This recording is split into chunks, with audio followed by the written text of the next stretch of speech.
नमस्कार, VTV India के दर्शकों का बहुत बहुत स्वागत एवं आभार।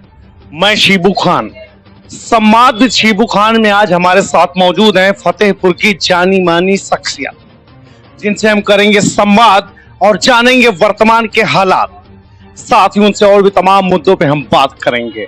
बता चले कि आज हमारे मुख्य मेहमान हैं चंदन सिंह जी, जो कि भूतपूर्व शिक्षक हैं, विचारक हैं और भी तमाम तरीके की समाज सेवा में अपनी हिस्सेदारी देते रहे हैं। चंदन सिंह फतेहपुर जनपद के धाता कस्बे से बिलोंग करते हैं। चंदन सिंह अपने क्षेत्र में समाज सेवा के लिए जाने जाते हैं।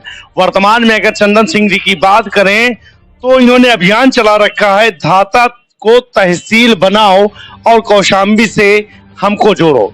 यानी वर्तमान में धाता एक ब्लॉक भी है जो कि फतेहपुर जनपद के अंतर्गत आता है। इस जनपद फतेहपुर से धाता को कौशाम्बी में शामिल करने की आवाज लगातार उठाई जा रही है और ये आवाज का बीड़ा सर्व समाज कल्याण सेवा समिति की ओर से उठाया जा रहा है। इस सोसाइटी के अध्यक्ष चंदन सिंह जी हैं, जिनसे हम आज बात करेंगे और जानेंगे तमाम तरीके के मुद्दों पे उनकी राय, और जो चल रहा अभियान उस पर भी होगी गुफ्तगू। तो आइए हम रूबरू कराते हैं आज के मुख्य अतिथि से और जानते हैं उनका परिचय।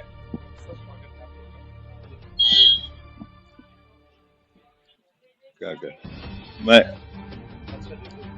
चंदन सिंह, भूतपूर्व अध्यक्ष उत्तर प्रदेशी प्राथमिक शिक्षक संघ फतेहपुर, वर्तमान में सर्व समाज कल्याण सेवा समिति का अध्यक्ष भी हूँ।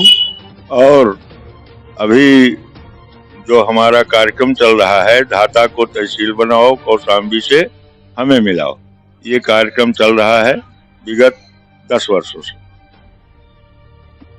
तो चंदन सिंह जी, आइए शुरुआत करते हैं। सबसे पहले जैसा कि आपने बताया कि आप शिक्षक रहे हैं और 2001 में आप रिटायरमेंट हुए हैं, तो सबसे पहले थोड़ा सा आप शिक्षा विभाग से ताल्लुक रखते हैं।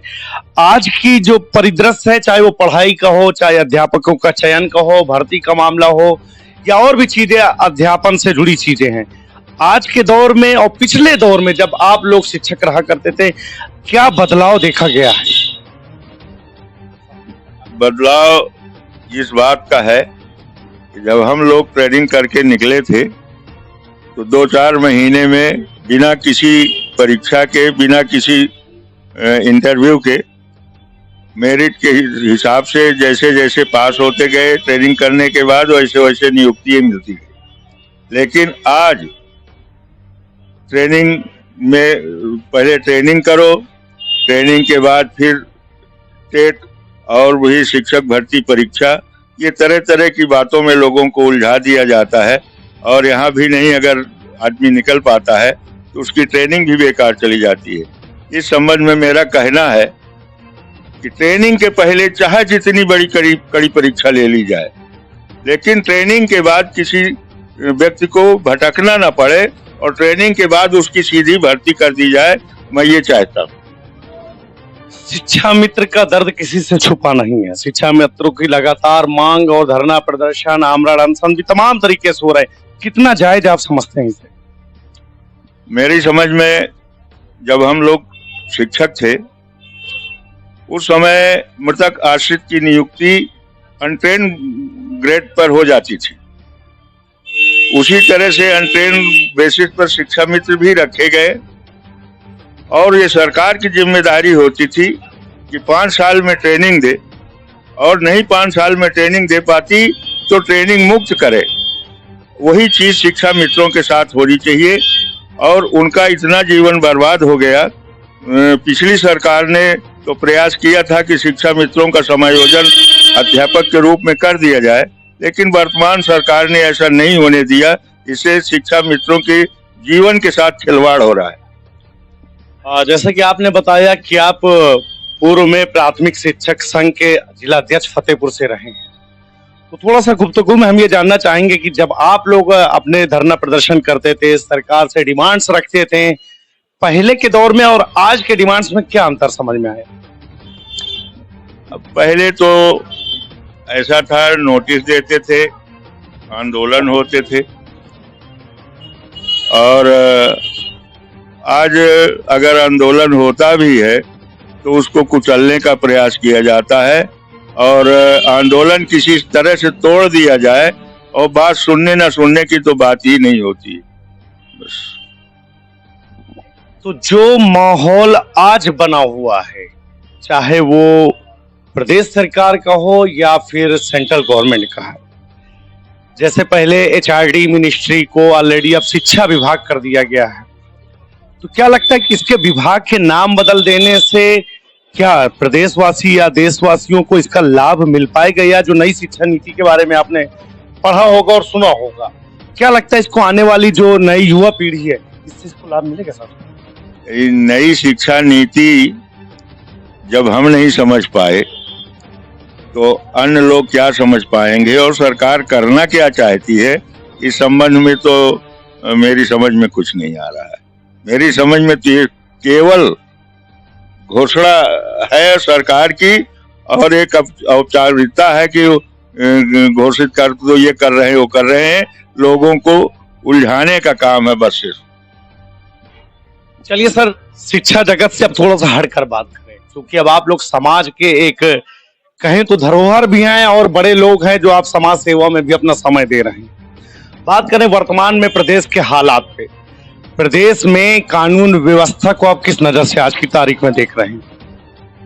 कानून व्यवस्था के संबंध में जो कहा जा रहा है और तमाम लोग कहते हैं कि जंगल राज से कम नहीं है। जहां देखो आए दिन कुछ ना कुछ दुर्घटना होती रहती है, माफिया लोगों को धमकाते रहते हैं, और जहां ये कहा गया था कि भय मुक्त और ये जो घूसखोरी कम होगी, काला कम होगा, घूसखोरी में कोई अंतर नहीं आया, बल्कि ये और बढ़ता ही जा रहा है।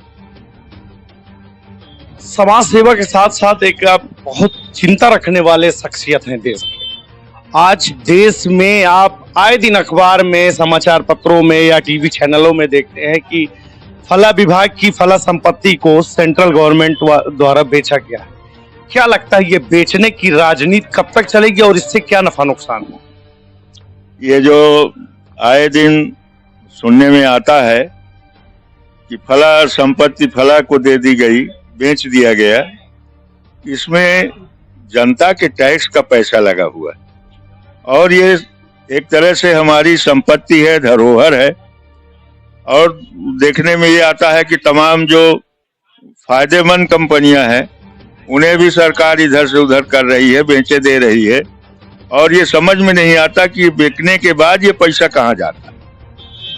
अभी ये कोरोना के काल में सरकार ने एक चंदा लिया था पीएम केयर फंड में, और जब लोग उससे पूछते हैं कि इसमें आपका इसकी कोई आवश्यकता नहीं है इसका हिसाब देने की, तो इसका मतलब है सरकार स्वयं भ्रष्टाचार में डूबी है, और इससे ज्यादा क्या कहा जा सकता है। पीएम केयर फंड्स में आम जनमानस द्वारा दिया गया सहयोग या यूं कहें चंदे की राशि होती है, लेकिन सूचना का अधिकार अधिनियम 2005 के तहत इसे दूर रखा गया है। सरकार पे तमाम तरीके के, चाहे विपक्ष हो या अन्य समाजसेवी व समाज सुधारकों ने इस पे सवाल उठाए हैं। सरकार आखिरकार चंदा यानी डोनेशन दिए गए फंड का हिस्सा आप क्यों नहीं दे रही है?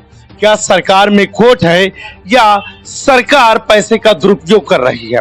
ये तो सरकार जानती है, लेकिन आम जनमानस इसे कहीं ना कहीं सरकार की बुराई समझती है। ऐसे में हम जानना चाहेंगे कि बहुत सारी चीजों को सरकार, जैसे पारदर्शिता लाने के लिए सूचना का अधिकार कानून लाया गया था, जो कि यूपीए सरकार में शुरू हुई थी। नरेगा की भी 100 दिन रोजगार दिए जाने की चीज आई थी, लेकिन आज जो पारदर्शिता के सवाल हैं, क्या लगता है वो धुंधले हो रहे हैं या उन्हें दबाया जा रहा है? ये पारदर्शिता की बात जो की जाती है, कहीं कहीं पर तो लगता है कि पारदर्शिता है, लेकिन अधिकतर मामलों में जो सूचना के अधिकार के तहत सूचना मांगी जाती है और सरकार उसके बहानेबाजी करके कि ये सूचना नहीं दी जा सकती है, तो इस तरह से लगता है कि सरकार जानबूझकर इसमें बेईमानी कर रही है। और ये सरकार की नीयत सही नहीं। देश में किसानों का आंदोलन किसी से छुपा नहीं है। आए दिन अखबार में, टीवी चैनलों में या बहुत लोग हकीकत में रूबरू होते हुए नजर आते हैं। क्या लगता है कि सरकार जो अपनी बात मनवा रही है वो उचित है या किसानों का आंदोलन उचित है? क्यों? क्योंकि सरकार कहीं ना कहीं कहती है कि ये वास्तविक किसान नहीं है, ये राजनीति से प्रेरित लोग हैं। मैं जानना चाहूंगा कि इस पे आप अपनी क्या राय देना चाहेंगे। मैं इस संबंध में ये कहना चाहता हूं, मैं भी एक किसान परिवार से जुड़ा हुआ व्यक्ति हूं और किसानों की जो मांग है 3 कानूनों के संबंध में, एक को जो 2 तो कानून है, एक संशोधन है। तो संशोधन ने जो किया सरकार ने, वो उद्योगपतियों को लूट की खुली छूट दे दी। कई भंडारण किसान तो कर नहीं सकता, वो अपना सामान कितने दिन तक, उसको तो रोजाना लगा रहता है, बुआई करना है, फलाना करना है, ढिकाना का, इसी तरह से उसको बेचना। तो क्या कहते हैं, भंडारण तो किसान कर ही नहीं सकता है। अब भंडारण उद्योगपति करेगा तो वो क्या कहते हैं, एक तरह से अनाज उद्योगपतियों की तिजोरी में बंद हो जाएगा और वो जब चाहेंगे, जिस तरह से चाहेंगे उस तरह से बेचेंगे। हमारा कहना ये है कि किसान, जब हम हर चीज का रेट व्यापारी तय करता है, तो किसान के अनाज का रेट जो सरकार तय करती है उसमें भी आनाकानी है। जो किसानों की मांग है कि क्या कहते हैं, एमएसपी पर गारंटी दी जाए, कानून बनाया जाए, तब वो सही होगा। जहां तक एक कानून है कि किसान अपनी फसल चाहे जहां ले जाकर बेचे। आजकल जो ये बनी हुई है समितियां, जहां किसान अपने सामान को ले जाने के बेचने का, तो उसको एक क्षेत्र निर्धारित है। जब वो छोटा किसान अपने उस क्षेत्र में नहीं बेच पाता एमएसपी पर, तो वो कहाँ एमएसपी ढूंढेगा।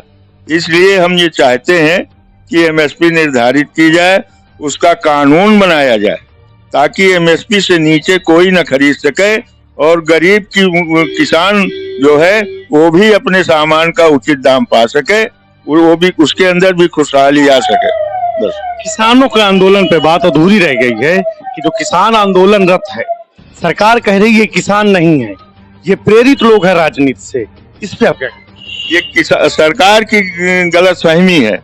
जो आंदोलन चल रहा है वो किसानों का है, किसानों के हित में है। सरकार वो जो कानून बनाए हुए है वो केवल उद्योगपतियों के लिए है। ऐसा तो नहीं देखा गया कि स्टोर पहले से बन गए और कानून बाद में बना। तो इसका क्या मतलब समझा जाए? इसका मतलब यही है कि उद्योगपतियों की सरकार है और उद्योगपतियों के कहने से ही कानून बनाए गए। वर्तमान की अगर बात करें तो वर्तमान में उत्तर प्रदेश में धान की फसल कट चुकी है। सरकार ने रेट भी निर्धारित किया है जो 1800 रुपए समथिंग माना गया है। लेकिन आज जब वाबस्ता होते हैं, हम रूबरू होते हैं किसानों से, तो उनका दुख सामने ये आता है दुख कि आज भी जो व्यापारी आते हैं 1100, 1150 ऐसे ही रेट दे पाते हैं। सरकार जो वादा करती है, नीति निर्धारण करती है, कहीं ना कहीं आज भी हवाई साबित होती है। क्या कहना चाहेंगे इस पे? इस संबंध में यही कहना है कि सरकार जो बात कहती है वो पूर्ण तरह से पूरी नहीं होती। छोटा किसान वहां मंडी में जा नहीं सकता और बड़े किसान जो है वो जाते हैं गांव में। पूरी बात जो एमएसपी की मांग कर रहे हैं किसान, वो अगर लागू हो तो हर आदमी का गल्ला जो है एमएसपी पे बिकेगा। नंबर 1 चीज। और नंबर 2 चीज ये है कि क्या कहने जा रहा था, भूल रहा है। हाँ, वो 1100-1200 रुपए में यहाँ खरीदा जा रहा है और क्या कहते हैं, एमएसपी जो कहती है सरकार वो सबको नहीं मिल पाती है। गलत बात। प्रशासन को क्या संदेश देना चाहेंगे कि ये जो खरीद औने पौने दाम पे हो रही है, प्रशासन को क्या करना चाहिए? शासन को कानून बनाना चाहिए कि एमएसपी से नीचे कोई खरीदे ना, और अगर कोई ऐसे कर रहा है तो उसको सजा देनी चाहिए, ताकि हर किसान अपना गल्ला एमएसपी पे बेच सके और उसके ऊपर अंदर भी खुशहाली आ सके। देश का किसान देश की रीढ़ की हड्डी होता है। जब देश का किसान ही खुशहाल ना हो तो देश कैसे खुशहाल हो सकता है। तमाम तरीके की जो चिंताएं हैं आम आदमी से लेकर के जो समाज सुधारक, इनमें साफ देखी जा सकती है। लेकिन राजनीति करने वाले सिर्फ और सिर्फ अपनी रोटी सेकते नजर आते हैं। बात करेंगे आने वाले जो चुनाव है, विधानसभा चुनाव 2022 में होने हैं। उत्तर प्रदेश में तमाम तरीके के राजनीतिक दल चुनावी मुद्दा बनाना शुरू कर दिए। भारतीय जनता पार्टी जो कि वर्तमान की सत्तारूढ़ दल है। विपक्ष में बात करें, मुख्य विपक्षी दल समाजवादी पार्टी ने भी नया नारा दिया है 300 यूनिट बिजली फ्री करने की। उत्तर प्रदेश में इस बार एंट्री कर रही है आम आदमी पार्टी, उसने भी मुफ्त का लॉलीपॉप दिया। कांग्रेस ने भी मुफ्त की राजनीति शुरू कर दी है। बसपा ने भी कुछ ना कुछ अपने स्तर से शुरू कर दिया। क्या लगता है ये मुफ्त की राजनीति से देश कब उभरेगा? ये मैं तो ये समझता हूं कि मुफ्त की राजनीति से देश का भला होने वाला नहीं है और ना ही यहाँ की जनता का भला होगा। ये मुफ्त की राजनीति के चक्कर में ना पड़कर आज जो किसान आदमी की, जनता की, जनमानस की सोच होनी चाहिए नागरिकों की, ये सरकार जो हमारे लिए काम अच्छा नहीं कर रही है उसको बदलना चाहिए। परिवर्तन चाहती है जनता और परिवर्तन होना चाहिए। ये जो तमाम तरह की लालच दे के तमाम पार्टियां बनी हुई हैं, ये अगर ऐसी तरह से रहा, एकजुट नहीं हुई, तो मुझे डर ये बात का लगता है कि फिर से जनता पार्टी बीजेपी फिर से ना आ जाए। तो लोगों को संगठित होकर किसी एक पार्टी को ही वोट देना चाहिए। और मैं तो ये समझता हूँ कि इस समय जो वाम सेफ के द्वारा बनाई गई पार्टी है बहुजन मुक्ति मोर्चा, सब लोग एकत्रित होकर उसको वोट दें तो भी जनता का कल्याण हो सकता है। तो आखिरकार हम अंत में जानेंगे आने वाले चुनाव में प्रदेशवासियों या देश की जो भोली भाली जनता है समझ नहीं पाती है, ऐसे लोगों को अपने मताधिकार के लिए क्या संदेश देना चाहेंगे? भाई, मताधिकार तो लोगों को समझ बूझ कर देना चाहिए, ऐसी पार्टी को देना चाहिए जो आपका हित कर सके, लेकिन सबको संगठित एक साथ जाना चाहिए ताकि इस जो पार्टी है बीजेपी, इससे छुटकारा लोगों को मिल सके। संवाद विद शिबू खान में ये थे हमारे साथ भूतपूर्व रिटायर्ड शिक्षक चंदन सिंह जी, जिन्होंने हमसे शिक्षा क्षेत्र में, राजनीति क्षेत्र में, सामाजिक क्षेत्र में एवं अन्य तमाम मुद्दों पर चर्चा की है। इन्होंने भारतीय जनता पार्टी को दोबारा सत्ता में न आने के लिए भी प्रेरित किया है। इन्होंने अपने विचार से तमाम तरीके की जो केंद्र सरकार की गलत नीतियां हों या उत्तर प्रदेश सरकार की गलत नीतियां हों या जनपद के भ्रष्ट तंत्र पर भी सवाल उठाया है। सरकार को चाहिए कि ऐसी बातों को, राय को, मशविरा को शामिल करे, समाधान करे और प्रदेशवासियों के लिए या सेंट्रल गवर्नमेंट को देशवासियों के लिए उनके हित में अपनी राय और नया नमूना खाका तैयार करना चाहिए जिससे देश उन्नति कर सके। एक बार फिर से आप सभी का वीटीवी इंडिया में बहुत बहुत स्वागत एवं आभार। वीटीवी इंडिया हमेशा ही दबे कुचले शोषितों वंचितों की आवाज उठाता रहा है।